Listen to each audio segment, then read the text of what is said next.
ठीक है भाई। अब देखो, कॉस्ट वाला पार्ट तो हमने देख लिया, बैलेंस शीट से अपने वेरीफाई भी कर लिया जो नोट्स में था कि हाँ, यहाँ पे थे ना। ओपनिंग कॉस्ट इसकी बेसिकली ये थी, और ये एडिशन की थी, ये जो 157,772 है, ये डिस्पोजल की है।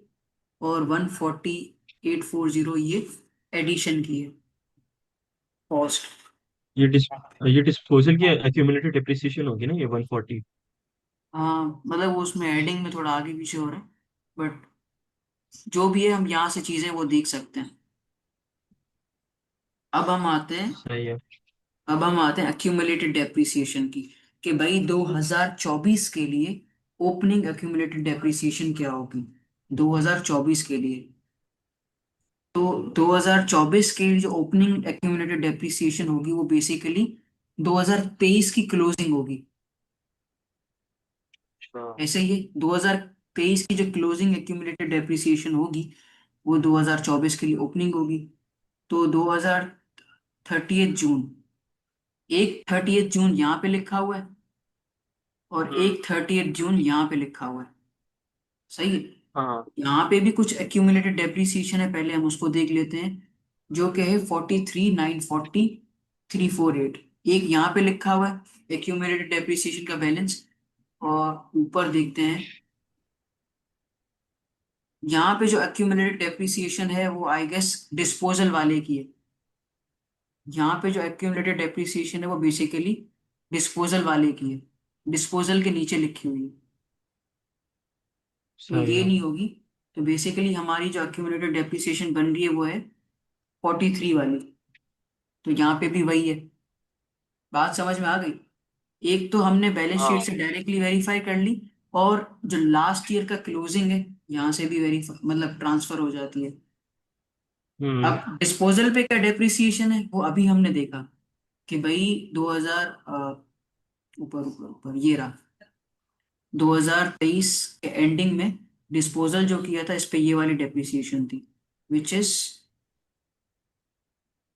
2,15,000, if I am not wrong. हाँ, 2,15,000 आ रही। वो वेरीफाई हो गई क्योंकि वो 2023 की थी ना एंडिंग में। हमें 2024 की देखनी है। तो 2024 का वो डेप्रिसिएशन बता रहा है ये 140, 140। हम्म। 140। क्योंकि इस फॉर्मेट से हम फेमिलियर नहीं है तो ये चीजें बार बार थोड़ा आगे पीछे होंगी। बट ये जो चीज मैंने तुम्हें बताई थी ना, ये बैलेंस शीट से ही आ रही है। उसके नोट्स में जाएंगे, अगर बैलेंस शीट में डायरेक्टली अवेलेबल नहीं है तो हम नोट से उठाएंगे। ठीक है। सही है। इस तरीके से हमने नेटबुक वैल्यू निकाल ली with the help of annual reports और in the notes to financial statements. यहाँ तक कोई मसला तो नहीं है, नेटबुक वैल्यू हमने बहुत आसानी से निकाल ली। सही है। अच्छा, बस ये बता दोगे कि ये depreciation charge for the year कैसे आई, एक्यूमुलेटेड डिप्रिसिएशन की? ये जो दो 2020 से 2024 तक, हम्म। ये तो हमने डायरेक्टली यहाँ से उठा ली। ये यहाँ पे भी गिवन है ना, depreciation charge for the year. ये देखो यहाँ पे, depreciation charge for the year 5.2 में। यही है। यहाँ पे हाँ, नजर आ तो रहा इसका है? टोटल क्या आ रहा है ये 6554 यही वाला थ्री बैलेंस जीरो है ना। टू हम्म। अगर 2023 का गिवन है तो देख लेते हैं। ये वैसे यार, इसका मतलब क्या हुआ? एक्यूमुलेटेड डिप्रिसिएशन का depreciation charge for the year. Depreciation charge for the year का मतलब क्या होता है कि जिस साल, जैसे 23-24 है या 24-25 है, उस साल की स्पेसिफिक डेप्रिसिएशन है। कि जो हम्म।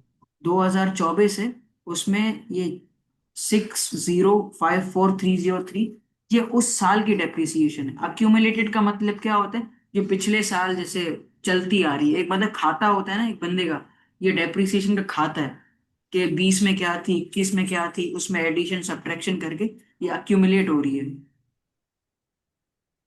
सही है। यहाँ पे जो डिस्पोजल वाले में जो डिप्रिसिएशन एक्यूमुलेट हो रही है वो स्पेसिफिकली उस एसेट की है। और यहाँ पे जो हम देख रहे हैं जैसे जून 30, एट जून 24, ये सारे एसेट्स की है। तभी देखो 49, 43 बड़ा फिगर बन रहा है। ठीक है। यहाँ से फिर हम नेटबुक वैल्यू निकाल लेंगे। सही है। अब यहाँ से हमें एक केपेक्स रेट निकालना है और एक डेप्रिसिएशन रेट निकालना है। डेप्रिसिएशन रेट का क्या मतलब है कि हमारे जो एसेट्स हैं वो किस परसेंटेज से डेप्रिसिएट हो रहे हैं। सही है। सही है। ठीक है। देखो ना, depreciation charge for the year को पहले हम डिवाइड करेंगे। Depreciation charge for the year को डिवाइड करेंगे उसकी ओपनिंग कॉस्ट प्लस ट्रांसफर से। तो हमें पता चल जाएगा, मतलब जो डेप्रिसिएशन इस साल लगी होगी, मतलब ये जो 2025 चल रहा है इसमें डेप्रिसिएशन किस किस चीजों पे लगी होगी। एक तो जो पहले हमारे पास एसेट था वो, और जो साल के बीच में हमने नया एसेट इस्तेमाल के लिए खरीदा। तो बेसिकली डेप्रिसिएशन इन दोनों चीजों पे लगेगी। जो बेच दिया उस पे तो नहीं लगेगी ना। जब जब एसेट बिकता है तो अपने साथ अपनी पुरानी बुराइयां भी लेके जाता है, डेप्रिसिएशन भी और जो उसके ऊपर लगी थी। जब एक एसेट आता है सही और है। जब एक एसेट जाता है तो अपना सारा अकाउंट अपने साथ वापस लेके जाता है। तो मैं तुम्हें अब यहाँ डेप्रिसिएशन रेट कैसे निकाले वो समझा रहा हूँ। ठीक है। सही है। अब सही मैं है। इसको डिलीट कर 4% को मैं भी डिलीट करता हूँ। तो भाई हम्म। Depreciation charge for the year ये था। एग्री करते हो। हम्म। इसको मैं डिवाइड करूंगा इसकी ओपनिंग कॉस्ट से। ओपनिंग कॉस्ट कितनी है, ये प्लस हम्म। साल के बीच में मैंने क्या एडिशन की है वो ये वाली अमाउंट है।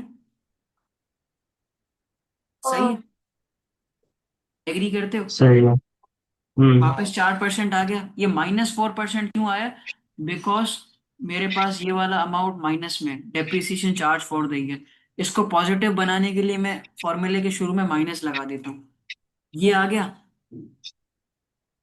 सही है। अब ये 4 सालों का मैं डिवाइड करता हूँ। अब इसको शिफ्ट पकड़ के ड्रैग करता हूँ, Ctrl+R करता हूँ। तो ये सारी चीजें मेरे पास आ गई। अब जो डेप्रिसिएशन है ना भाई, जो डेप्रिसिएशन है वो हाँ। तुम देखो 4 से 5, 4 से 5 ऐसे रोटेट कर रही है। बात समझ में आ गई। सही है। तुम क्या हाँ। करोगे, डेप्रिसिएशन का इसको ड्रैग एंड ड्रॉप कर दोगे कि भाई 4 और 5 के बीच में चल रहा है तो एवरेज लेने का फायदा नहीं है।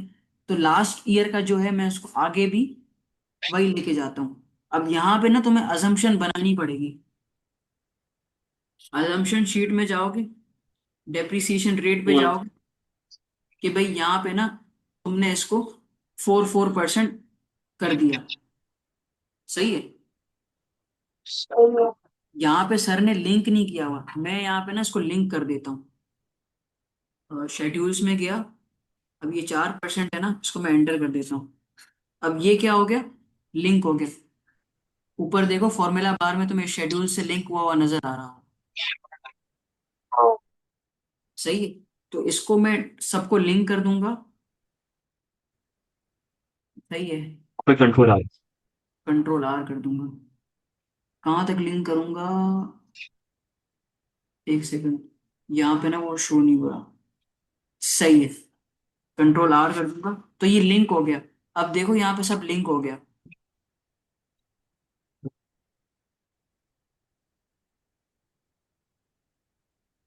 ठीक है। अब ये तुम एवरेज करो, सही है। लास्ट वैल्यू को प्लग इन करो, कोई मसला नहीं। अब हम जाते हैं अपना कहाँ पे, शेड्यूल्स में। सही है। अच्छा, ये opening cost plus transfer from capitalisation. इसको हम यहाँ पे लगे हाथों प्रिडिक्ट भी कर देते हैं। सही है। इक्वल्स टू दबाया, सही है। अजम्पशंस में गए, अजम्पशंस में गए, डेप्रिसिएशन रेट मैंने यहाँ पे लिखा हुआ, कहाँ गया? नीचे नीचे, दो दो रो नीचे। हाँ, अब आ गया, एंटर दबाया, कंट्रोल आर कर दिया, अब लिंक हो गया। अब कहीं से भी चेंज करूंगा वो यहाँ पे अपडेट हो जाएगा। हो जाएगा।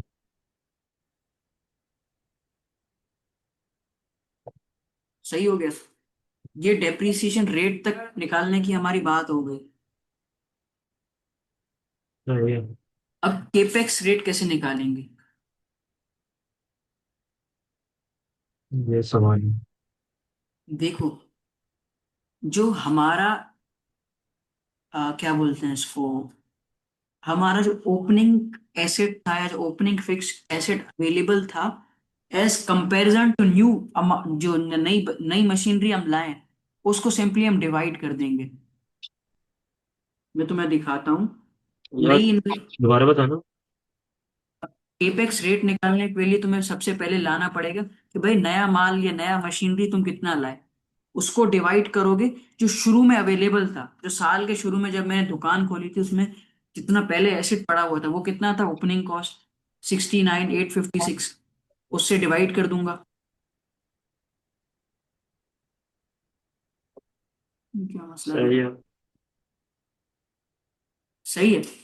तो ये 149 नहीं है, ये बेसिकली 139 है। वन इससे मैं थर्टी इसको, एट हाँ मतलब। तो ये मेरे पास कुछ रेट आ रहा है। यार वैसे कैपेक्स रेट का मतलब क्या होता है? कैपिटल एक्सपेंडिचर रेट, केपेक्स का मतलब क्या है? Capital expenditure. तो तुम किस रेट से कैपिटल एक्सपेंडिचर कर रहे हो? कैपिटल एक्सपेंडिचर तुम कितना कर रहे हो? 20, 412, 640, ये तुम्हारा एक्सपेंडिचर है। जो नई मशीनरी पे लगा रहे हो वो क्या है तुम्हारा? केपेक्स है। वो बोल रहा है केपेक्स का रेट बताओ। रेट हमेशा कंपैरिजन में आता है, किसके कंपैरिजन में? जाहिर है पुरानी वैल्यू के कंपैरिजन में, कि भाई पिछले महीने 100 रुपए का था, अब नए साल में मैंने 10 रुपए से ग्रो किया तो 10% केपेक्स। सही है। तो अब यहाँ पे हम इसको क्या करेंगे, होम में जाके, भाई शॉर्टकट तो मुझे याद नहीं है, तो होम में गए, इसको अपना परसेंट में दबाया, परसेंट आ गया, और इसको कम करते रहेंगे। सॉरी, सही हो गया। यहाँ पे 29% आ रहा है, पहले भी 29 था। वही कंट्रोल कंट्रोल आर कर देंगे ना। हाँ, पहले पता नहीं कितना तो देख। यही था। पहले हाँ, यही था, यही है। तो इस तरीके देख से लेते हैं। हम कर हाँ लेंगे। ये तो इस तरीके से हमने केपेक्स रेट को भी कर लिया।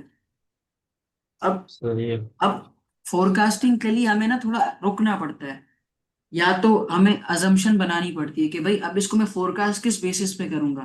भाई पहले 29 था, फिर 3 था, फिर 7 था, फिर 38 था, फिर मतलब काफी फ्लक्चुएटिंग है। पहले 29 था, फिर हम्म 3 हुआ, फिर 7 हुआ, वापस 36 हुआ, 8 हुआ। अब अब यहाँ पे काफी फ्लक्चुएटिंग है, मूविंग एवरेज करूंगा तो वो काफी अनडिस्टॉर्टेड वैल्यू देगा। सर ने बोला अजम्पशन बनाओ, इसको जो लास्ट ईयर का है वही कैरी फॉरवर्ड करो। अब इसके लिए हम क्या करेंगे ये वापस? हाँ बोलो। हमें कह रहे थे कि अपना ये लिखनी पड़ेगी एजम्पशन या बस ऐसे ही करना है? यार, अजम्पशंस के मार्क्स होते हैं ना पेपर में, जैसे मैंने पेपर में लिखने की जरूरत नहीं थी, मैंने आगे कंटिन्यू कर दिया।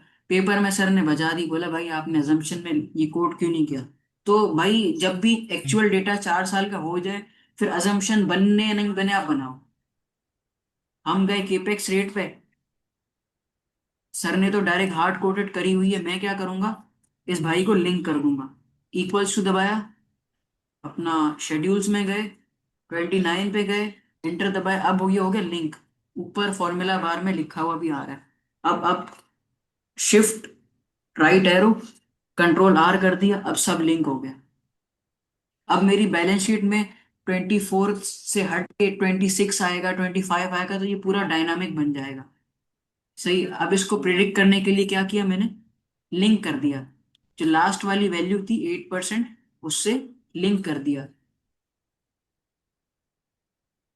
तो अब सिनेरियो में जाएंगे, और सॉरी शेड्यूल्स में जाएंगे। तो ये जो अपना 25 वाला वैल्यू है ना, यहाँ पे इक्वल्स टू दबा के देखो पूरा लिंक किया हुआ है। एक दफा कर लेते हैं ताकि रिवाइज भी हो जाए। इक्वल्स टू दबाया, अजम्पशंस में गए, केपेक्स रेट में गए 2025 पे, और एंटर दबाया। कुछ गड़बड़ है अभी। हाँ,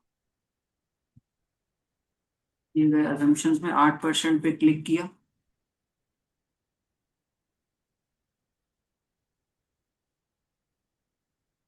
ये हो गया लिंक हमारा। शिफ्ट कंट्रोल आर, ये सब हमारा लिंक हो गया। अभी जो हमारा है ना वो डेप्रिसिएशन रेट कैसे निकालते हैं, वहां तक हमारा लिंक हो चुका है। Depreciation rate and capex rate. अभी यहाँ पे हम इसको स्टॉप करते हैं, फिर हम दूसरी वाली में उसको वो करेंगे।